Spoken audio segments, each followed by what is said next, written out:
দিবেন। সুবহানাল্লাহ বলেন। কোরআনে কারীমের সূরা নিসাতে আল্লাহ বলেন, ইন তাজতানিবু কাবাইরা মা তুনহাউনা আনহু নুকাফির আনকুম সাইয়্যাতিকুম ওয়া নুদখিলকুম মুদখালান কারীমা। আল্লাহ রাব্বুল আলামিন বলেন, ঈমানদাররা ভালো করে কান খুলে শুনে রাখো, যদি তোমরা বড় বড় গুনাহ থেকে নিজেকে সেফ রাখতে পারো, বাঁচাইতে পারো, কবিরা গুনাহ যদি তোমরা না করো, কবিরা গুনাহ থেকে যারা বেঁচে থাকবে, সগীরা গুনাহগুলো আল্লাহ রাব্বুল আলামিন নিজ থেকে maaf করে দিবেন। শর্ত হলো কবিরা গুনাহ আপনি করতে পারবেন না। কবিরা গুনাহ না করলে সগীরা গুনাহ আল্লাহ maaf করে দেন বিভিন্ন নেক আমলের মাধ্যমে। সুবহানাল্লাহ বলেন না। কবিরা গুনাহ না করলে সগীরা গুনাহ মাফ হয়ে যায়, এটার দৃষ্টান্ত শুনুন।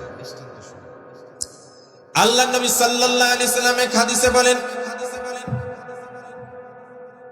নবী করিম সাল্লাল্লাহু আলাইহি সাল্লাম বলেন, as-salawatul khamsu wal jumu'atu ila al-jumu'ah wa ramadanu ila ramadana mukaffiratun lima bainahunna idha ijtanabal kaba'ir। নবীজি সাল্লাল্লাহু আলাইহি সাল্লাম বলেন, হে দুনিয়ার মানুষগুলা, তোমরা যখন 5 ওয়াক্ত নামাজ পড়ো, 5 ওয়াক্ত নামাজের ফাঁকে যে সময়টা থাকে, ফজর পড়ার পরে যোহর পর্যন্ত যে সময়টা পাইলা, যোহর পড়ার পরে আসর পর্যন্ত যে সময়টা, আসর পড়ার পরে মাগরিব পর্যন্ত যে সময়টা, মাগরিব পড়ার পরে এশা পর্যন্ত যে সময়টা, এশা পড়ার পরে ফজর পর্যন্ত যে সময়টা, যদি কোনো মানুষ 5 ওয়াক্ত ফরজ নামাজগুলো ভালোভাবে আদায় করে নেয়, আল্লাহ রাব্বুল আলামিন বলেন, আল্লাহর নবী বলেন, মাঝখানের খালি সময়গুলোতে যত সগীরা গুনাহ হবে, আল্লাহ পাক এই 5 ওয়াক্ত নামাজ পড়ার কারণে সগীরা গুনাহগুলো maaf করে দিবেন। শুধু তাই নয়, বিশ্ব নবী সাল্লাল্লাহু আলাইহি সাল্লাম উদাহরণ দিয়া বলেন, ভালো করে খেয়াল করে শুনবেন।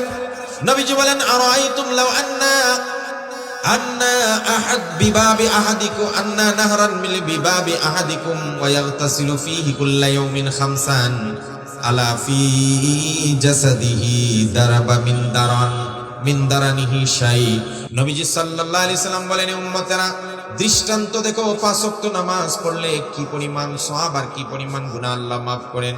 নবীজি বলেন, তোমার দরজার সামনে, তোমার কারো দরজার সামনে যদি একটা স্বচ্ছ ঝর্ণা থাকে, প্রবাহিত নদী থাকে, নদী, যেই নদীর পানি সব সময় প্রবাহিত হচ্ছে, এক জায়গা থেকে আরেক জায়গায় নদীর পানি গড়িয়ে যাচ্ছে, এমন একটা নদী যদি তোমাদের কারো দরজার সামনে থাকে, আর ওইখানে যদি সে দৈনিক 5 বার যদি নেমে ভালো করে গোসল করে, আল্লাহর নবী বলেন, ওই আমার সাহাবীরা, এই মানুষটার শরীরে কি কোনো ময়লা আবর্জনা থাকতে পারে? সাহাবায়ে কেরাম বললেন, ইয়া রাসূলুল্লাহ, ইয়া হাবিবাল্লাহ, 5 বার যদি কেউ একটি প্রবাহিত ঝর্ণা অথবা নদীর মধ্যে দৈনিক গোসল করে, তার শরীরে কোনো ময়লা কোনো আবর্জনা থাকতে পারে না। আমার নবী বলেন, সাহাবীরা রে, ঠিক অনুরূপ ভাবে আমার যে উম্মত 5 ওয়াক্ত নামাজ আদায় করবে, তার হৃদয়ে, তার শরীরে, তার আমল নামায় কোনো গুনাহ থাকতে পারে না। এটা কোন গুনাহ? সগীরা গুনাহ হয় না? এটা কোন গুনাহ? এর মানে কি আপনি ফজরের নামাজ পড়ছেন আর যোহরের নামাজ পড়ে মাঝখানে আপনি সুদ খাইছেন, এটাও মাফ হয়ে যাবে? বুঝছেন নি আপনারা? আপনি আরেক বেটার জায়গা দখল করে খাইতেছেন, ফজর আর যোহর পড়লে এটা মাফ? কি বুঝলেন? তাইলে গুনাহ মাফ হয়ে যায়। কোন গুনাহ? সগীরা গুনাহ। ওই যে বললাম, ইন তাজতানিবু কাবাইরা মা তুনহাউনা আনহু নুকাফির আনকুম সাইয়্যাতিকুম। যদি বড় গুনাহ না করো তবে সব গুনাহ মাফ। আর বড় গুনাহ খালি নামাজ পড়লেই হবে না, সাথে কি লাগবে? তওবা লাগবে। বলেন না, কি লাগবে?